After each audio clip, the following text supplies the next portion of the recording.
My name is Maya, 24 years old, and until last month, I thought I understood what family meant. I never imagined my own mother would choose her stepdaughter over her biological child over me. Being kicked out of my childhood home to make room for Natalie's makeup studio still feels like a nightmare I can't wake up from. The betrayal cuts deeper knowing I'd just lost my job and apartment in the same week. Before I share how my world collapsed, let me know where you're watching from and hit that subscribe button for more real stories like mine. Family is supposed to be your safe haven, your unconditional support system. At least that was what I believed growing up as the only child of my mother, Catherine. My parents divorced when I was just a toddler, and my father moved across the country, becoming little more than a birthday card and occasional phone call. It was always just Mum and me against the world. That changed when I was 16. Mum met Richard at her corporate office where she worked in accounting, and he was a marketing director. Their romance bloomed quickly, and within a year they were married. With Richard came his daughter, Natalie, who was 18 at the time and preparing for college. The initial transition was awkward but cordial. Natalie was polite but distant, which seemed reasonable given our ages and the circumstances. We shared no real sisterly bond, but there wasn't any obvious animosity either. She moved into her university dorm shortly after our parents married, so our interaction was limited to holidays and occasional family dinners. Meanwhile, I continued focusing on school, pouring myself into academics and extracurricular activities. Writing had always been my passion, so I joined the school newspaper and eventually earned a scholarship to study journalism at the State University. Mum was incredibly proud when I graduated with honours 3 years ago, or at least she seemed to be at the time. After graduation, I landed what I thought was my dream job at a local newspaper. The pay wasn't great, but I was doing what I loved. I rented a modest one-bedroom apartment about 20 minutes from Mom and Richard's house, established my independence, and started building my adult life. Things were going according to plan until they weren't. The newspaper industry has been struggling for years, and 3 months ago our publication announced major downsizing. Being one of the newest staff writers, I was among the first to be laid off. The timing couldn't have been worse. My lease was ending that month, and my landlord informed me they were raising the rent by $400 monthly due to market adjustments. With my savings nearly depleted from furnishing my first adult apartment and my income suddenly gone, I couldn't afford the increase or the security deposit for a new place. When I called Mom in tears explaining my situation, her response seemed like a lifeline. "Of course you can come home, sweetie. The spare bedroom is always there for you. It's just temporary until you get back on your feet." Richard and Mom lived in a comfortable 4-bedroom house in a nice suburb. Richard's successful career in marketing had afforded them an upper-middle-class lifestyle that was a step up from the modest living Mom and I had known before. Their home featured a master bedroom, Richard's home office, a guest room that had become a multi-purpose space, and a smaller bedroom that had once been Natalie's, but had largely remained unused since she got her own apartment after college. The spare bedroom became my temporary refuge. It wasn't large, maybe 12 by 14 feet, but it had a comfortable full-size bed, a small desk, and enough closet space for my belongings. I was grateful to have somewhere to land while I regrouped and job hunted. What I didn't realize was how much the family dynamic had changed during the years I'd been away at college and living independently. Richard had always shown obvious favoritism toward Natalie, but now it seemed more pronounced. Every conversation somehow circled back to Natalie's accomplishments or needs. My mother, once my fierce protector and advocate, had gradually shifted into a role that primarily focused on appeasing Richard and, by extension, Natalie. Looking back, I should have seen the warning signs. When Natalie visited for dinner, Richard would beam with pride at her every word.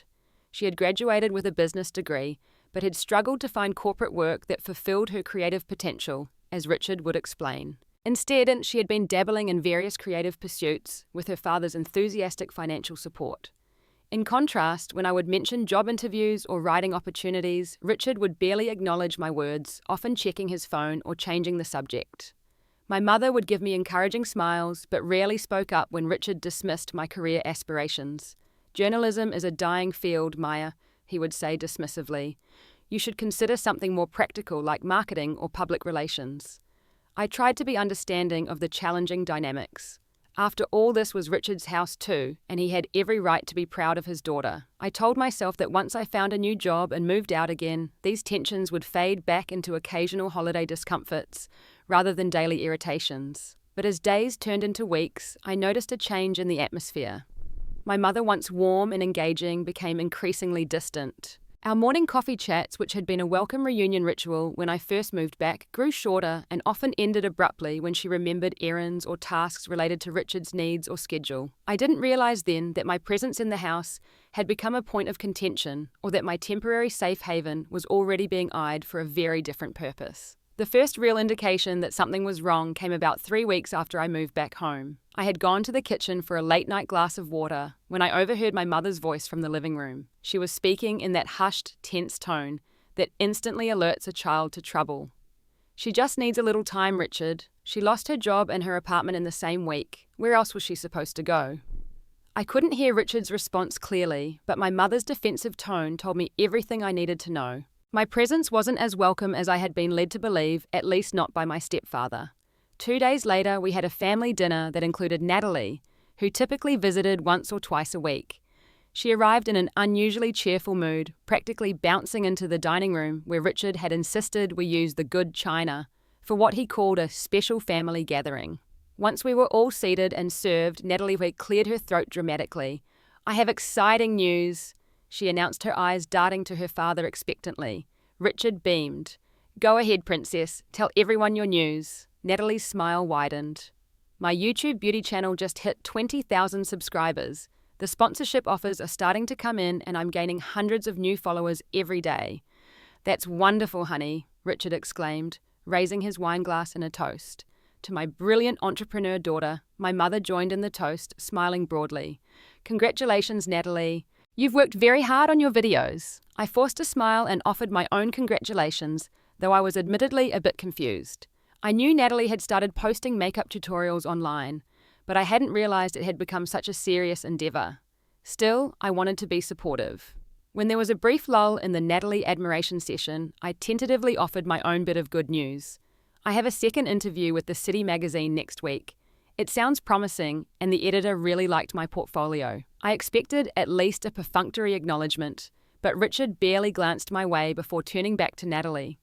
"So what do you need to keep growing your channel? Any equipment we can help with?" Natalie didn't miss a beat. "Actually, Dad, I really need a proper space for filming. The lighting in my apartment is terrible, and the background looks so amateurish. All the successful beauty influencers have dedicated studio spaces with professional lighting."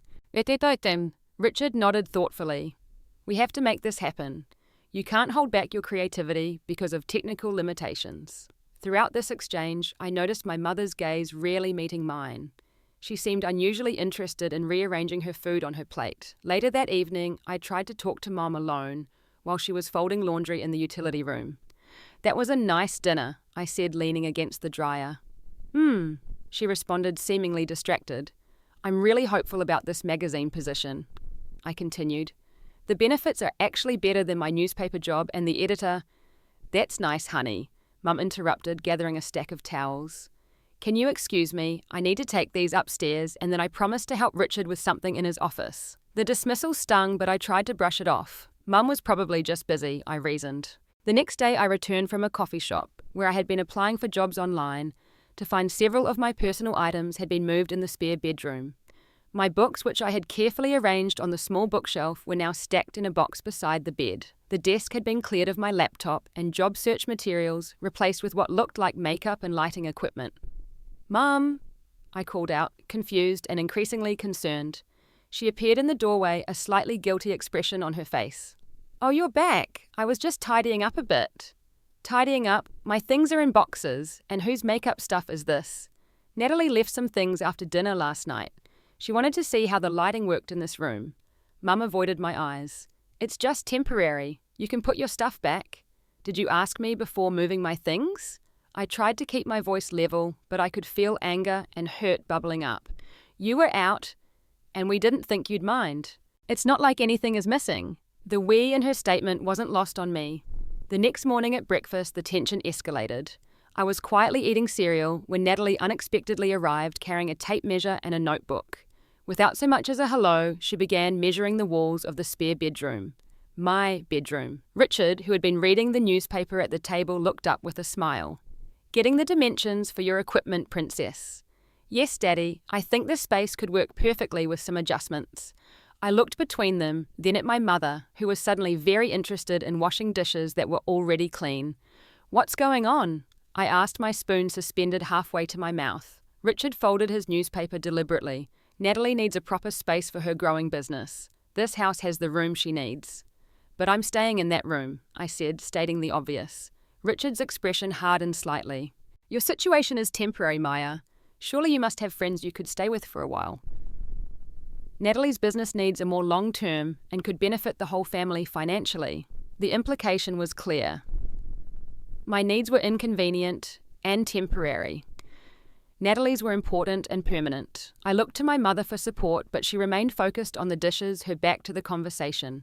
Her silence was deafening. That night, I struggled to sleep, my mind racing with anxiety. Where would I go if they asked me to leave?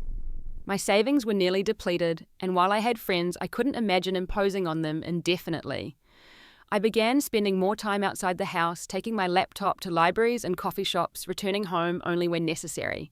It felt easier to avoid the growing tension than to confront it head-on. The situation deteriorated rapidly over the next week. Natalie began bringing expensive filming equipment into the house.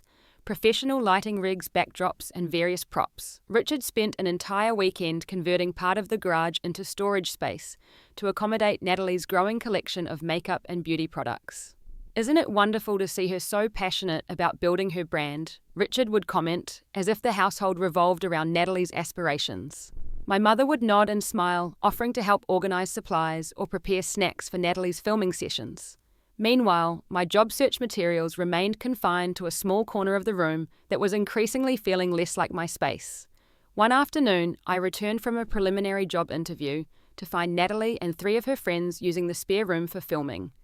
My bed had been pushed against the wall, the desk completely removed, and an elaborate lighting setup dominated the center of the room. My personal belongings had been piled haphazardly in one corner, some items clearly damaged in the process. What's going on? Where's my stuff? I demanded, my voice rising with distress. Natalie barely glanced my way. Dad said it was fine. We're just filming a collaboration video. Your things are over there. She gestured dismissively toward the sad pile of my possessions. You can't just take over my room without asking. I live here too. My hands were shaking as I surveyed the damage. A framed photo of my college graduation had a cracked glass, and several of my books appeared water-damaged. It's not your room, Natalie retorted coldly. It's my parents' house, and Dad said I could use this space. Maybe you should find your own place instead of crashing here like a teenager. Her friends exchanged uncomfortable glances but said nothing. Our argument escalated until my mother arrived home, drawn by the raised voices. Rather than defending me, Catherine took Natalie's side. Maya, why are you overreacting? Natalie just needed the space for a few hours. You knew she was working on her channel. My mother's dismissive tone felt like a physical blow. Overreacting. My things are damaged, and I wasn't even asked if they could use the room where I'm staying. It's a family home, my mother replied, her voice cooling. We all need to be flexible. That evening, I noticed increased whispering between Catherine, Richard, and Natalie. They would fall silent when I entered rooms, and I frequently caught them exchanging meaningful glances. I felt like an outsider in what was once my home, invisible, except when my presence was an inconvenience. One night, I overheard a discussion about proper lighting in the spare room and how the current setup isn't sustainable for quality content production. The way they discussed the room, my temporary sanctuary, made it clear they were making plans that didn't include me. Despite the growing tension at home, I received good news, a promising interview with a digital media company that aligned perfectly with my skills and interests. When I shared this information with my mother, her response was lukewarm at best. That's nice, honey, she said distractedly, checking her watch. I need to start dinner soon. Richard and Natalie are celebrating her reaching 25,000 subscribers tonight. I'm making Richard's favorite roast. The special dinner for Natalie's channel milestone took precedence over my potential career breakthrough. I retreated to my increasingly hostile room, fighting back tears of frustration. The next morning, I discovered my interview outfit, a navy blue blazer and matching slacks that I had carefully laid out, was missing from my closet.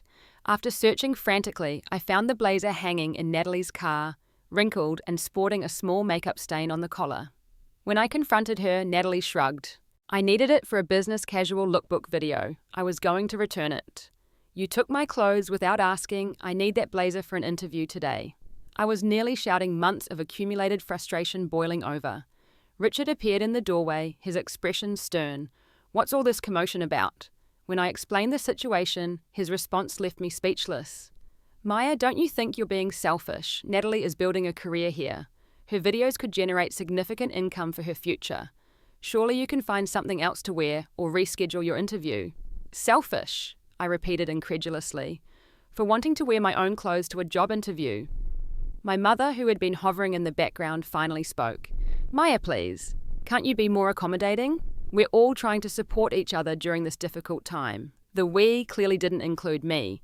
In that moment, I realized how truly alone I was in this house. My mother, who had once been my biggest champion, now viewed me as an inconvenience to her new family's harmony.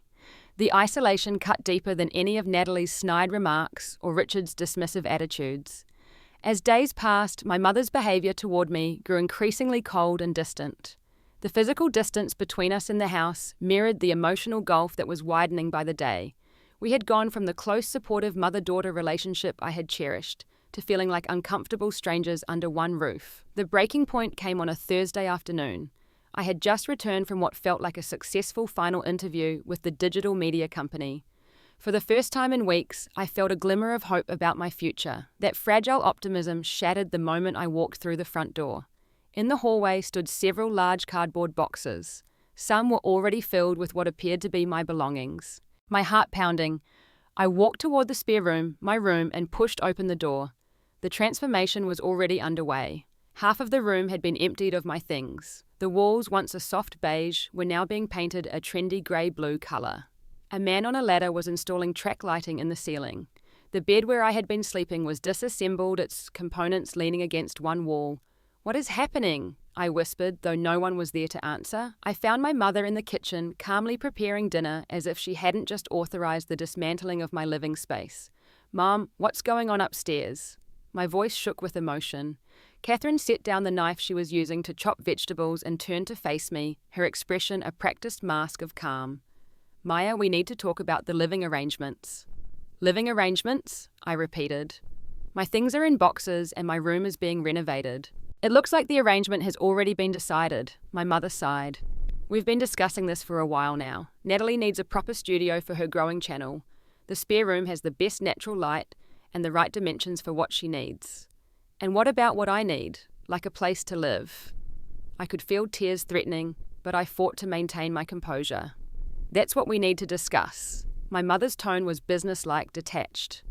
"Richard and I think it would be best if you found alternative accommodations." The clinical way she phrased it, alternative accommodations rather than another place to live, spoke volumes about how she now viewed me not as her daughter in need, but as a logistical problem to be solved. Richard entered the kitchen, then his timing too perfect to be coincidental. "Maya, you're an adult now, 24 years old. You should be standing on your own feet, not relying on your parents for housing." The hypocrisy was staggering, considering Natalie was 26 and being handed an entire room in their house for her YouTube hobby. "This is temporary," I said, my voice rising despite my efforts to stay calm.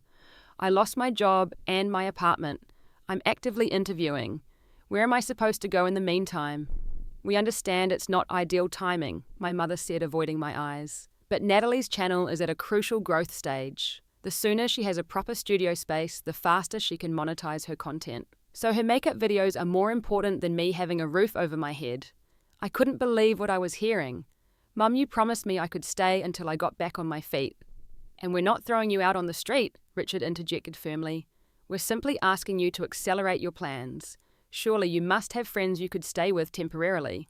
"How long do I have?" I asked, my voice barely audible. My mother and Richard exchanged glances. "We think a week should be sufficient time to make arrangements," my mother said. A week. 7 days to find a new place to live, with my depleted savings and no steady income. The room spun slightly as the full impact of their decision hit me. "I don't understand," I said, tears now flowing freely.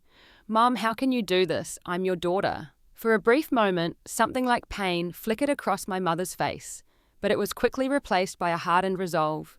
"You're making this harder than it needs to be, Maya. It's not forever, just until you get back on your feet." And where exactly am I supposed to put my feet in the meantime? I asked bitterly. Before my mother could respond, Natalie breezed into the kitchen, her expression barely concealing her satisfaction at the situation. The painting is coming along great. The guy says we can probably start moving in the filming equipment by Saturday. Kateen. She didn't even acknowledge my presence or the obvious tension in the room. Her complete lack of empathy, coupled with my mother's betrayal, was devastating. Later that evening, I made a desperate attempt to reason with my mother in private. I found her in the master bedroom folding laundry with the same methodical precision she applied to all household tasks. "Mom, please," I began, my voice hoarse from crying.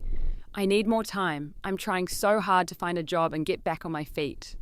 Catherine didn't look up from her folding. "We've made our decision, Maya. Richard feels strongly that this is the best solution for everyone. Everyone except me," I pointed out. "What about what you feel, Mom? Do you really want to kick your own daughter out to make room for a makeup studio?" Her hands stilled briefly on the towel she was folding. "What I want is peace in this house. Richard is my husband, and I need to respect his wishes regarding his home." "His home," I repeated. "Don't you mean your home too? Our home? The home you promised would always be there for me when I needed it." "Things change, Maya. Families evolve. Richard has been very generous, but his priority is naturally his daughter's future."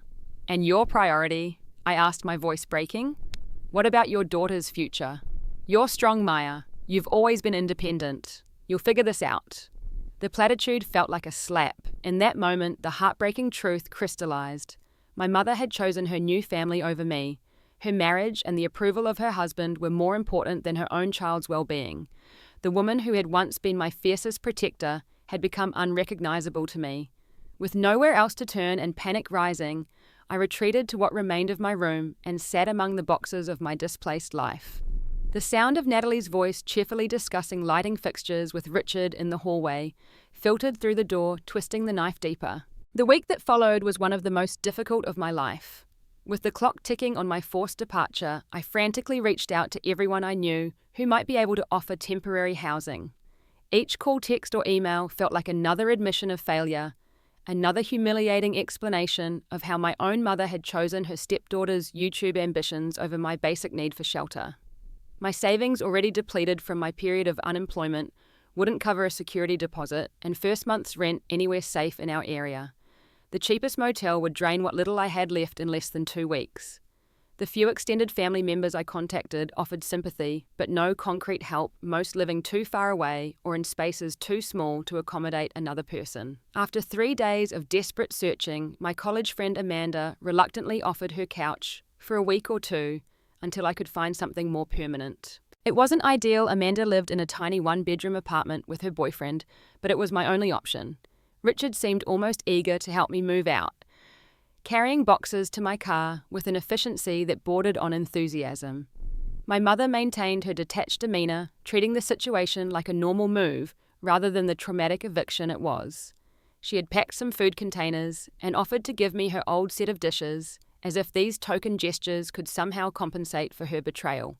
Most painful was watching Natalie already measuring the room for furniture and filming equipment before my things were fully removed. She discussed paint colors and lighting arrangements with my mother, both of them stepping around my boxes as if they were merely inconvenient obstacles rather than the fragments of my displaced life. Before I left, my mother pulled me aside for what I suppose she intended to be a heartfelt goodbye.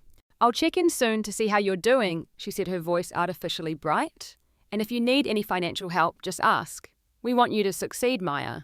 The "we" felt especially hollow now. I simply nodded, unable to trust myself to speak without breaking down entirely. The mother who had once been my world was now a stranger to me, someone who could smile while pushing me out of her life to make room for a stepdaughter's vanity project. The drive to Amanda's apartment was a blur of tears and disbelief. Each mile took me further from the place I had once called home, now transformed into a space where I was no longer welcome. The few possessions I could fit in my car represented the sum total of my life at that moment: clothes, books, my laptop, and a few cherished mementos from happier times. Amanda's apartment was tiny, barely large enough for her and her boyfriend Troy. Her couch was an ancient futon that sagged in the middle and creaked with every movement. There was no privacy, no space to unpack my things, no quiet corner to decompress from the trauma of the past week. But it was shelter, and for that I was grateful, even as I was painfully aware of being an imposition. "It's just temporary," I assured Amanda and Troy repeatedly, though none of us knew exactly what temporary meant in this context. Adjusting to sleeping on Amanda's couch was difficult. The living room offered no privacy, with Troy often staying up late, playing video games while I pretended to sleep under a thin blanket. The bathroom was accessed through their bedroom, meaning I had to interrupt their privacy whenever I needed to use it. The cramped conditions and constant awareness of being an unwelcome guest added another layer of stress to my already precarious situation. Despite these challenges, I continued my job search with renewed desperation. I had a second interview with the digital media company, forcing myself to appear professional and composed while essentially homeless. I wore my navy blazer, now cleaned of Natalie's makeup stain, and smiled through questions about my 5-year career plan, when I couldn't even be certain where I would be sleeping in 5 days. A week into my stay at Amanda's, I received a text message from my mother. "Found some of your things we accidentally packed away. When can you pick them up?" No acknowledgement of my situation, no asking how I was coping. Just a practical question about retrieving items they wanted out of their house. That same day, scrolling through social media in a moment of weakness, I saw Natalie had posted photos of the completed makeup studio, my former bedroom. The transformation was complete professional lighting, a custom makeup counter, a designated filming area with an expensive camera setup, and walls painted that trendy grey-blue colour. The bed was completely gone, as was any trace that I had ever occupied the space. The caption read, "So excited to finally have my dream filming space, huge. Thanks to Dad and Catherine for supporting my vision and making this happen. Beauty influencer, dream studio, family support." The post had hundreds of likes, including one from my mother who had commented, "It looks beautiful, Natalie. So happy we could help bring your creative space to life." 2 days later, Natalie posted her first video filmed in the new space. It quickly went viral within her beauty community, garnering thousands of views and hundreds of new subscribers. The comments section was filled with praise for the professional setup and studio-quality lighting. My mother had commented again, "So proud of your success. We'd do anything to support your dreams." Anything including displacing her own daughter. Seeing those words was my emotional rock bottom. Huddled on Amanda's uncomfortable couch, surrounded by the few possessions I could fit in my car, I sobbed quietly while Troy and Amanda awkwardly tried to give me privacy in an apartment too small for secrets. The questions that haunted me were devastating. How could my mother choose her stepdaughter's hobby over my basic needs? What had I done to deserve this rejection? Was I truly so easily replaced in her life? The answers seemed to point to a painful truth in her new family equation. I had become expendable. Just when things seemed darkest, I received an email that changed everything, a job offer from the digital media company. The position offered a stable salary, with benefits, not exceptional pay, but enough to survive on. There was only one catch. The starting date was a month away due to a company-wide system transition. While the job offer provided hope for the future, it didn't solve my immediate housing crisis. Amanda had already begun dropping hints about other arrangements, and Troy had become increasingly less subtle about his discomfort with my presence in their small space. "We really need some privacy," Amanda told me gently but firmly one evening. "Troy and I have been planning to start trying for a baby, and well..." The implication was clear. My time on their couch was running out, job offer or not. Desperate for solutions, I began searching online for resources. In a Facebook group for young professionals, I found a link to a support community specifically for people dealing with family estrangement and housing insecurity. Reading through the stories of others who had experienced similar betrayals by family members was both heartbreaking and strangely comforting. I wasn't alone in my experience. During a virtual meeting with the group, I shared my situation, fighting back tears as I recounted how quickly my mother had chosen her new family over me. The support was immediate and understanding. "Family isn't always blood," said one participant, a woman in her 40s who had been estranged from her parents for over a decade. "Sometimes the family we build matters more than the family we're born into." Another participant, Gloria, a woman in her 50s, reached out privately after the meeting. "I have a spare room in my house," she wrote. "It's nothing fancy, but it's private and clean. I rent rooms to women in transition sometimes. Would you be interested?" Gloria lived about 40 minutes from the city in a modest 3-bedroom house. The room she offered was small but private, with a twin-bed desk and adequate closet space. The rent she asked was significantly below market rate, with utilities included. It seemed too good to be true, but after meeting Gloria in person at a coffee shop and visiting the house, I realized it was a genuine offer from someone who understood the pain of family betrayal. My own daughter went through something similar with her father after our divorce. Gloria explained as she showed me the room. Someone helped her when she needed it. I'm just paying it forward. Moving into Gloria's home marked the beginning of my healing process. Having a safe private space allowed me to process the trauma of my mother's rejection without the added stress of immediate housing insecurity. Gloria was respectful of my privacy, but also offered friendship and mentorship when I needed it. Over evening cups of tea, she shared wisdom gained from her own life experiences and family difficulties. You can't control how others treat you, she told me one evening as we sat on her small back porch, but you can control how much power you give their treatment over your happiness. With a stable temporary housing situation, I was able to focus on preparing for my new job and building the financial stability I would need to eventually find my own apartment again. I created a strict budget, cutting out all non-essential expenses and setting aside as much as I could from my remaining savings and the part-time retail job I picked up to bridge the gap until my full-time position began. During this period, my mother began calling occasionally, but her calls were oddly detached from my reality. She never asked about my living situation or acknowledged the trauma of what had happened.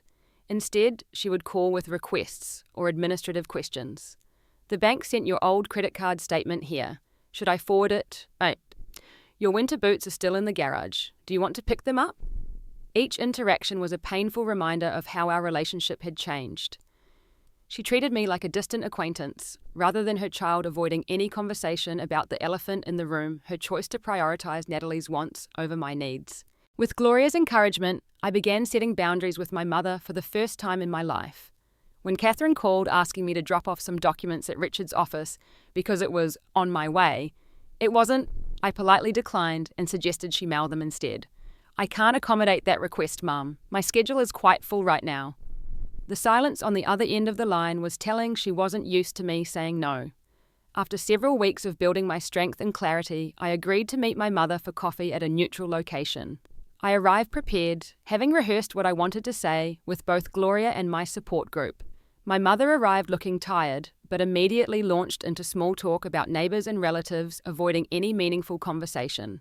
I let her ramble for a few minutes before gently but firmly steering the conversation to what needed to be discussed. Mum, we need to talk about what happened. About you choosing to make me homeless so Natalie could have a makeup room. Catherine flinched at my direct phrasing. That's not what happened, Maya. You're making it sound so dramatic. It was just unfortunate timing with your job situation. It's exactly what happened, I countered calmly. I lost my job and apartment. You invited me home and then kicked me out with 1 week's notice to create a YouTube studio for your stepdaughter. These are facts, not drama. Richard felt strongly that Natalie needed the space for her business, my mother began defensively. And what did you feel, I asked. Did you feel strongly that your daughter needed a safe place to live while getting back on her feet? Catherine's eyes welled with tears, but they weren't tears of remorse. They were tears of being confronted with uncomfortable truths. You don't understand the position I was in. I had to consider everyone in the family. Except me, I said quietly. I wasn't considered family enough to protect. That's not fair, she protested weakly. No, it wasn't fair. I agreed. Nothing about this situation has been fair, but I want you to know that I'm doing okay despite what happened. I found a safe place to live. I'm starting a new job next week, and I'm building a support system of people who actually care about my well-being. My mother seemed taken aback by my composure and the fact that I wasn't begging for reconciliation or forgiveness. She had expected me to play the same role I always had, the accommodating daughter, who would eventually understand and forgive her choices. But I was no longer that person. I'd like us to have a relationship moving forward, I continued, but it needs to be based on mutual respect and acknowledgement of what happened. I can't pretend everything is fine when it isn't. Catherine dabbed at her eyes with a napkin. What do you want from me, Maya? An apology. Fine, I'm sorry things worked out the way they did. Things didn't work out a certain way, Mom. Choices were made, active decisions that hurt me deeply, and until you can acknowledge that we don't have much to talk about. For the first time perhaps ever, I walked away from my mother on my terms. There was no dramatic scene, no shouting or tears on my part. Just a calm, mature exit that left her sitting alone with her deflections and justifications. That conversation marked a turning point in my recovery. I had faced my greatest fear, confronting my mother about her betrayal, and survived. More than survived, I had maintained my dignity and spoken my truth without being consumed by anger or hurt. It was empowering in a way I hadn't expected. The following Monday, I started my new job with the digital media company. The position challenged me intellectually and creatively, offering opportunities to use my writing skills in new and interesting ways. My colleagues were welcoming and supportive, and for the first time in months, I felt like I was building something positive rather than just responding to crisis. As I established new routines and found stability, I received a surprising message through social media from a woman named Jennifer Richards' ex-wife and Natalie's biological mother. She had seen Natalie's posts about the new studio and connected the dots about what must have happened to the room I had been using. "I'm sorry for what you've experienced," she wrote. "Richard has always enabled Natalie's sense of entitlement, and I've seen firsthand how he manipulates situations to favor her, regardless of who gets hurt in the process. It's a pattern that contributed to our divorce years ago." Jennifer shared stories about Richard's pattern of favoritism and how it had created challenges in Natalie's development. She never learned about compromise or consideration for others, because Richard made sure she never had to consider anyone's needs but her own. This outside perspective helped me understand that what happened wasn't my fault, nor was it really about me at all. I had simply been caught in a dysfunctional family dynamic that predated my presence in their lives. Rather than being pulled into the drama or using this information as ammunition, I chose to thank Jennifer for her insight and focus on moving forward. The past couldn't be changed, but my future was still entirely in my hands. 6 months after being forced out of my childhood home, I signed a lease on my own apartment. It was small, a modest studio in a decent neighborhood, but it was mine alone, a space where I controlled who was welcome and who wasn't. The day I moved in, Gloria helped me arrange my furniture and hung a housewarming gift, a small painting of a bird in flight, with the words, "Your wings were always ready," inscribed below. My professional life had also blossomed. The digital media position had evolved to include more responsibility, and my manager had recently hinted at a potential promotion within the year. I had found my voice as a writer again, contributing articles that received positive feedback, and steadily building a portfolio of work I was proud of. The healing process wasn't linear. There were still days when the pain of my mother's betrayal would hit me unexpectedly, a Mother's Day card display at a store, a family sitcom episode, or seeing mothers and daughters shopping together. Therapy helped, as did the ongoing support group meetings, where I now sometimes offered guidance to newer members going through similar experiences. My contact with Catherine remained limited and on my terms. She would call or text occasionally, and I would respond when I felt emotionally equipped to do so. Our conversations remained largely superficial, as she still struggled to acknowledge the harm she had caused or take responsibility for her choices. "Your brother and I were talking about maybe getting together for lunch soon," she said during one phone call, referring to Richard as my brother in what seemed like a deliberate attempt to normalize our fractured family unit. "Mom, Richard is your husband, not my brother, and I'm not comfortable with group gatherings yet. If you want to see me, it would just be the two of us." She would sigh heavily at boundaries like these, as if I was being difficult rather than protecting myself. "I just want us to be a family again," she would say. "We are family," I would respond. But being family doesn't mean pretending hurt didn't happen. It means acknowledging it and working to heal it. In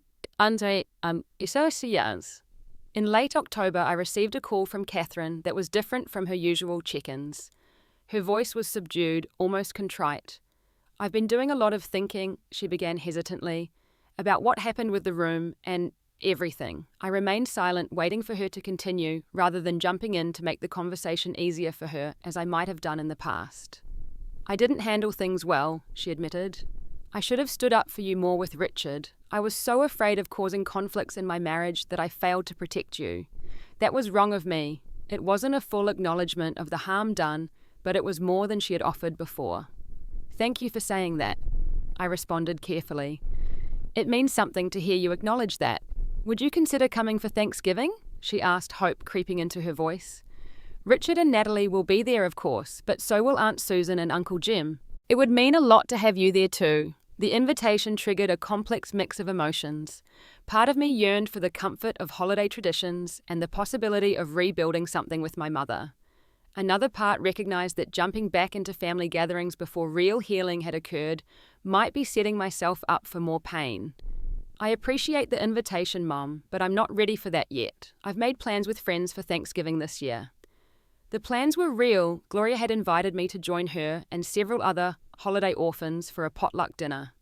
My mother's disappointment was palpable even through the phone, but for once I didn't feel responsible for managing her emotions. My own well-being had to come first, a lesson I was still learning, but embracing more fully with each passing day. Instead of traditional family holidays, I began creating new traditions with the chosen family I had built. Gloria had become a mentor and surrogate maternal figure who offered wisdom without the complicated history.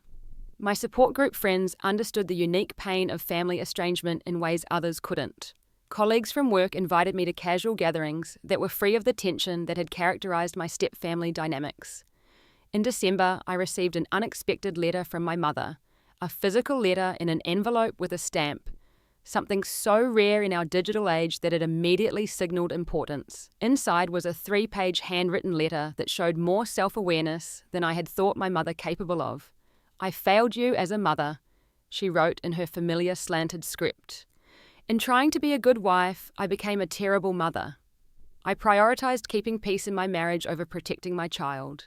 There's no excuse for that, though I've made many in my mind over these months.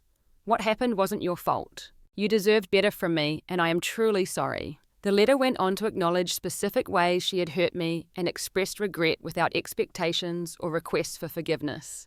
It ended simply, "I love you, Maya. Whatever relationship you're willing to have with me in the future is more than I deserve, but something I hope for nonetheless." I didn't respond immediately, taking time to process my feelings and discuss the letter with my therapist. Eventually, I sent a careful response, not rushing to forgiveness, but opening a door to the possibility of a healthier relationship in the future. "I appreciate your letter and the reflection it represents," I wrote. "I'm not ready to go back to the way things were, but I'm open to building something new if it's based on mutual respect and honesty. That will take time and consistent effort from both of us." As winter turned to spring, our communications became more regular and slightly deeper. Catherine began seeing a therapist of her own, which seemed to help her understand the dynamics that had led to her choices. She never pushed for more contact than I was comfortable with, seeming to finally respect the boundaries I had established. The journey of healing from family betrayal taught me difficult but valuable lessons about love, loyalty, and self-worth. I learned that family is not just about blood relations, but about who shows up for you when you're vulnerable. I discovered my own strength and resilience in ways I might never have if everything had gone according to my original life plan. Most importantly, I came to understand that while forgiveness might be part of my healing journey, it didn't require forgetting or exposing myself to further harm. Forgiveness, I realized, was primarily for my benefit, releasing the anger that could otherwise consume me, rather than an absolution for those who had hurt me. The people who truly love you make room for you in their lives, not push you out to make room for others. This wisdom, earned through pain and healing, became my guiding principle as I rebuilt my life and carefully considered who deserved a place within it. Has anyone else experienced family choosing step-siblings over them? How did you handle rebuilding your life afterward? I found that setting boundaries has been essential to my healing process. If this story resonated with you, please like and subscribe for more real-life experiences and share your own journey in the comments below. Thank you for listening to my story, and remember that your worth isn't determined by how others treat you, but by how you choose to rise above it.